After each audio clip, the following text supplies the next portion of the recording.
پشتون معاشرے کا ناسور، عورت کے حقوق کی پامالی اور مولویوں کی خاموشی۔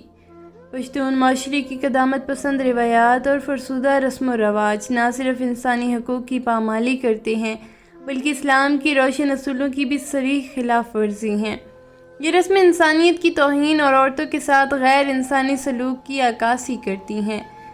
ایک ایسا رواج جس میں عورت کو اپنی زندگی گزارنے کا حق نہیں دیا جاتا، جہاں وہ صرف اور صرف ایک زر خرید غلام کی مانند رہتی ہے۔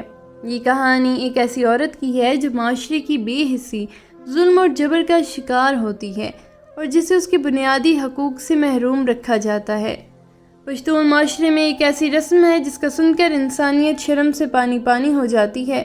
ایک لڑکی جو اپنی زندگی کے حسین خوابوں کے ساتھ شادی کے بندھن میں بندھتی ہے، اسے اس معاشرے کی روایات اور قدامت پسندی کے باعث برباد کر دیا جاتا ہے۔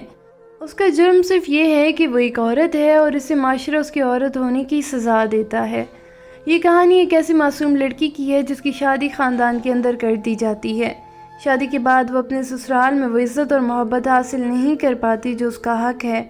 اس کی ساس، سسر اور شوہر اسے ہر روز ذہنی اور جسمانی اذیت کا نشانہ بناتے ہیں۔ وہ اپنے شوہر کی ناراضگی کے باعث میکے بھیج دی جاتی ہے، لیکن اس کے بچے دادا دادی کے پاس رہ جاتے ہیں۔ اس بے بس عورت کو نہ طلاق دی جاتی ہے اور نہ ہی اسے دوبارہ شوہر کے گھر رہنے کا حق دیا جاتا ہے۔ وقت گزرنے کے ساتھ اس کے سر کے بال سفید ہو جاتے ہیں، مگر اس کے حالات میں کوئی تبدیلی نہیں آتی۔ اس کے شوہر نے دوسری شادی کر لی ہوتی ہے اور وہ بیچاری اپنے والدین کے گھر بیٹھ کر اپنی زندگی کی شام گزار رہی ہوتی ہے۔ کوئی اسے سہارا دینے والا نہیں ہوتا، نہ ہی کوئی اس کی آواز بننے والا۔ وہ معاشرتی بے حسی کا شکار ہو کر اپنی زندگی کے سب خوابوں کو دفن کر دیتی ہے۔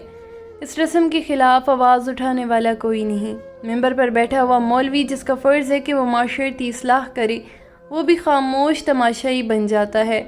علاقے کے معززین جنہیں لوگوں کی فلاح و بہبود کے لیے کام کرنا چاہیے، وہ بھی اس ظالمانہ رسم کے خلاف آواز اٹھانے سے قاصر رہتے ہیں۔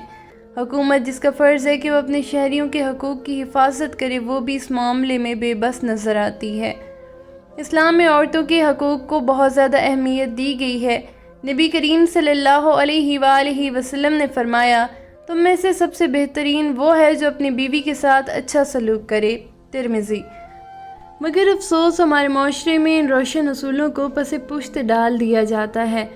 یہ کہاں کا انصاف ہے کہ ایک عورت کو اس کی مرضی کے خلاف گھر سے نکال دیا جائے، اس کی زندگی کو برباد کر دیا جائے، اسے اپنی مرضی سے زندگی گزارنے کا حق نہ دیا جائے۔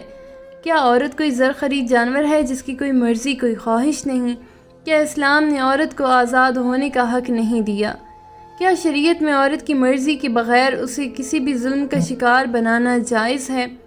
سبق: یہ وقت ہے کہ ہم اس فرسودہ رسم کے خلاف اٹھ کھڑے ہوں۔ عورت کو اس کے حقوق دینا اسلامی اور انسانی فریضہ ہے۔